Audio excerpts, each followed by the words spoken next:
बिस्मिल्लाहिर्रहमानिर्रहीम। आज का हमारा टॉपिक है सेंगर मेथड यानी चेन टर्मिनेशन मेथड। ये ऐसा मेथड है जो कि डीएनए के न्यूक्लियोटाइड सीक्वेंस को डिटरमिन करने के लिए यूज़ होता है, यानी उसमें कौन कौन से न्यूक्लियोटाइड्स प्रेजेंट हैं।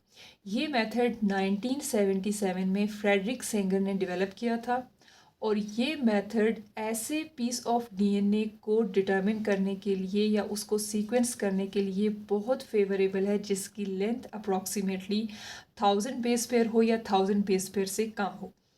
यही मेथड ह्यूमन जीनोम प्रोजेक्ट में यूज़ हुआ था, यानी जब ह्यूमन के जीनोम को सीक्वेंस किया गया था तो उसके जो रिलेटिवली स्मॉल फ्रेगमेंट्स थे उसे डिटरमिन करने के लिए इस मेथड को इस्तेमाल किया गया था। जो सेंगर मेथड है वो इस प्रिंसिपल पे बेस है कि इसमें डाईडीऑक्सी न्यूक्लियोटाइड ट्राइफॉस्फेट यानी DDNTPs यूज़ होती हैं as a DNA chain terminator, यानी डीएनए के सीक्वेंस को टर्मिनेट करने के लिए डिफरेंट रैंडम जगहों पे ये न्यूक्लियोटाइड्स यूज़ होती हैं।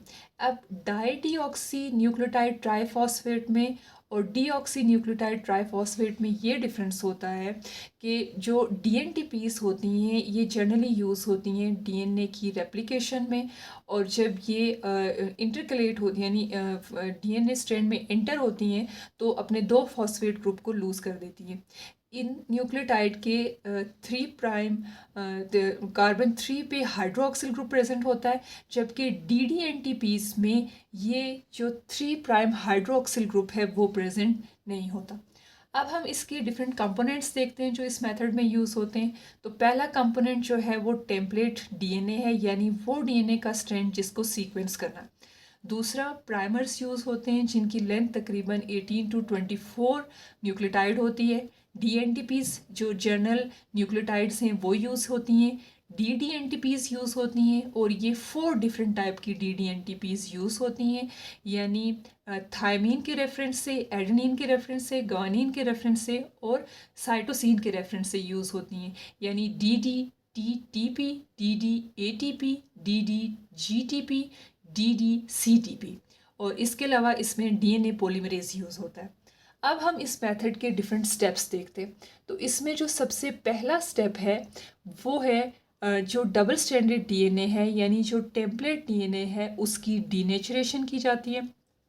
उसके बाद इसमें प्राइमर को अटैच किया जाता है और 4 DNA polymerase chain reactions run किए जाते हैं विद 4 टाइप ऑफ DNTPs, और हर एक में एक स्पेसिफिक या टाइप की DDNTP डाली जाती है। जैसे हमारे पास ये 4 सॉल्यूशंस बनाए गए हैं जिसमें चारों DNTPs डाली गई हैं, लेकिन हर एक में एक ही स्पेसिफिक डाईडीऑक्सी न्यूक्लियोटाइड ट्राइफॉस्फेट डाली गई है। यानी अगर हम इस सॉल्यूशन की बात करें तो इसमें एडेनिन, ग्वानिन, थायमीन, साइटोसिन चारों न्यूक्लियोटाइड्स प्रेजेंट हैं, लेकिन इसमें जो DDNTP है वो थायमीन है, जबकि इसमें एडेनिन है, डाईडीऑक्सी एडिनोसिन ट्राइफॉस्फेट है, इसमें डाईडीऑक्सी ग्वानोसिन ट्राइफॉस्फेट है और इसमें डाईडीऑक्सी साइटिडाइन ट्राइफॉस्फेट है। अच्छा, ये इसमें डाल दिए जाते हैं और उसके बाद डीएनए की सिंथेसिस जो है वो स्टार्ट होती है, यहाँ तक कि उसमें जो टर्मिनेटिंग जो न्यूक्लियोटाइड है वो एंटर होता है। इसके अलावा जब रिजल्टेंट फ्रेगमेंट्स होते हैं उनको डीनेचर किया जाता है और इन डीनेचर फ्रेगमेंट्स को जेल इलेक्ट्रोफोरेसिस पे सेपरेट किया जाता है।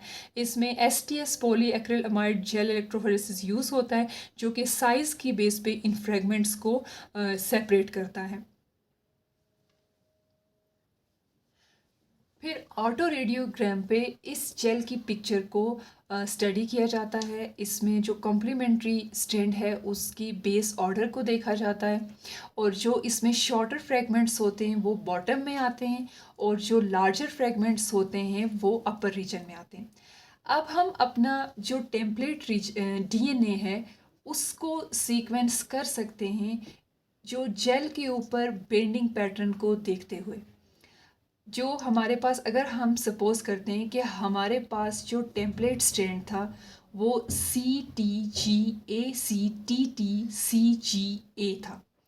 अब हमारे पास जो जेल पिक्चर आई है उसके अकॉर्डिंग जो सबसे लार्जेस्ट फ्रेगमेंट है वो टॉप पे प्रेजेंट है यहाँ पे, और ये जी पे एंड हुआ है, यानी इसका यहाँ पे जो लास्ट बेस थी वो गवानीन थी। फिर हमारे पास जो बैंड आया है उसकी लास्ट बेस एडेनिन थी। उसके बाद जो आया है उसकी सी थी। उसके बाद जो आया है उसकी थायमीन थी। फिर हमारे पास गवानीन जो है वो बैंड, ऐसा बैंड आया जिसका एंड गवानीन पे हो रहा था। फिर हमारे पास वो बैंड आया जो कि एडेनिन पे एंड हो रहा था। फिर हमारे पास उससे छोटा बैंड आया जो कि एडेनिन पे एंड हो रहा था। फिर उससे छोटा बेस आया जो कि बैंड आया जो कि गवानीन पे एंड हो रहा था। और फिर ऐसा बैंड जो कि साइटोसिन पे एंड हो रहा था, और जो सबसे स्मॉलेस्ट बैंड था वो थायमीन पे एंड हो रहा था। अब ये जो जेल में बैंड्स मूव करते हैं, ये मूव करते हैं इस प्रिंसिपल पे कि जो डीएनए होता है उस पर नेगेटिव चार्ज होता है और वो इलेक्ट्रिक फील्ड में अपोजिट इलेक्ट्रोड की तरफ मूव करते हैं।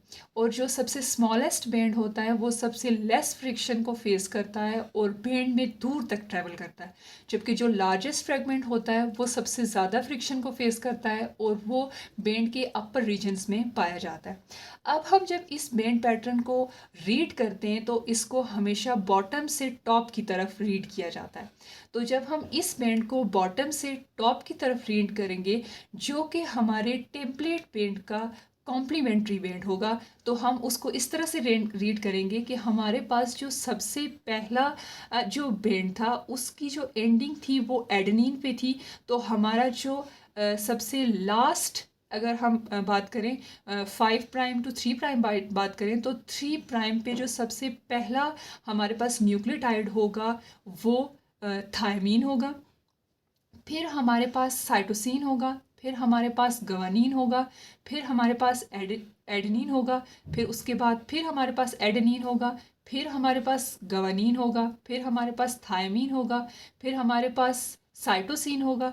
फिर हमारे पास एडेनिन होगा और फिर हमारे पास गवानीन होगा। अगर हम इस पूरे सीक्वेंस को रीड करें तो हम इसे इस तरह से लिखेंगे, यानी TCGAAGTCAG। ये 3' to 5' स्ट्रैंड है और ये कॉम्प्लीमेंट्री स्ट्रैंड है हमारे टेम्पलेट स्ट्रैंड का। तो इससे हम अपना टेम्पलेट स्ट्रैंड जो है वो गेस कर सकते हैं और उससे हमें जो है वो उसका सीक्वेंस पता चल जाएगा। अब सेंगर मेथड जो है उसके कुछ एडवांटेजेस भी हैं और डिसएडवांटेजेस भी हैं। एडवांटेजेस ये हैं कि ये इजी टू हैंडल है और इसमें लेस हैज़र्डियस केमिकल्स यूज़ होते हैं, क्योंकि इसके मुकाबले में अगर हम मैक्सम गिलबर्ट मेथड देखें तो उसमें बहुत सारे न्यूरोटॉक्सिन्स यूज़ होते हैं। जबकि इसका डिसएडवांटेज ये है कि ये इतना स्पेसिफिक भी नहीं है और इतना सेंसिटिव भी नहीं है।